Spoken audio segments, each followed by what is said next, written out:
నిన్న నరేంద్ర మోదీ గారికి Trump phone చేసి మాట్లాడారు. ముఖ్యంగా హార్మోజ్ జలసంధి గురించి మీరు కూడా మాట్లాడండి, మీ ప్రయత్నాలు మంచిగా ఉన్నాయి, మీరు కూడా ఇంకా ప్రయత్నాలు చేయండి అని ట్రంప్ నరేంద్ర మోదీతో చెప్పారు. ఇరు దేశాధినేతలు కూడా పశ్చిమాసియా ఉద్రిక్తతల పరిస్థితుల గురించి ఆరా తీసుకున్నారన్న విధంగా భారత్లో ఉన్నటువంటి అమెరికా రాయబారి సెర్గియో గోర్ అయితే ఈ విషయాల్ని తన ఎక్స్ ఖాతాలో పెట్టడం జరిగింది.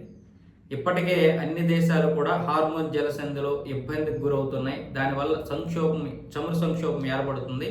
దీనికోసం మేము ఎంతో ప్రయత్నాలు చేస్తున్నాము అని ట్రంప్ నరేంద్ర మోదీతో మాట్లాడారంట. అంటే మేము అన్ని దేశాల కోసం కూడా ప్రయత్నాలు చేస్తున్నాము, యుద్ధం మా వల్లే వచ్చింది అనుకోకండి అన్న విధంగా. మరి ఎవరి వల్ల వచ్చింది? యుద్ధం మీ వల్లే వచ్చింది, మీరే యుద్ధాలు చేస్తున్నారు కూడా. సరే, ఇక ఇజ్రాయిల్ ఇరాన్ మధ్య ఉన్నటువంటి సంబంధాలు ఏమైనా కావచ్చు, దానికి మీరిచ్చే సపోర్ట్ ఏదైనా కావచ్చు, యుద్ధం అనివార్యమే కావచ్చు. కానీ ఏదైనా సరే యుద్ధం రావడం అయితే మీ వల్లే వచ్చింది, అందులో ఎటువంటి ఇదే లేదు. హార్మోజ్ జలసంధిని ఇరాన్ క్లోజ్ చేస్తుందని మీకు తెలియదు, గల్ఫ్ దేశాల మీద ఈ విధంగా దాడులు చేస్తుందని కూడా మీకు తెలియదు.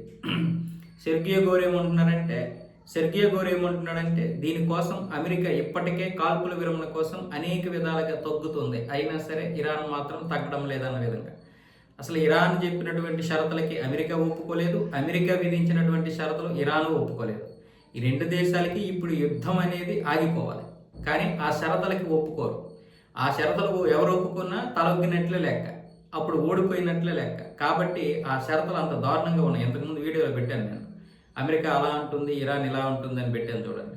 సో ఈ షరతులకి ఎవరు ఒప్పుకోలేనటువంటి పరిస్థితులు. కాబట్టి ఎవరైనా మాట్లాడుకున్నా ఈ రెండు దేశాలు ఇంకా కూలంకషంగా చర్చలు జరపాలి, ఏదైనా మధ్యత్వ దేశం నుంచి. అంతేగాని అటు మీరు ఇటు వీళ్ళు షరతులు విధించుకుంటే యుద్ధం ఆగదు. మరొక వైపు ఇజ్రాయెల్ మాత్రం మేము దాడులు చేస్తూనే ఉంటాం అంటుంది. సో ఎలా యుద్ధం అవుతుంది?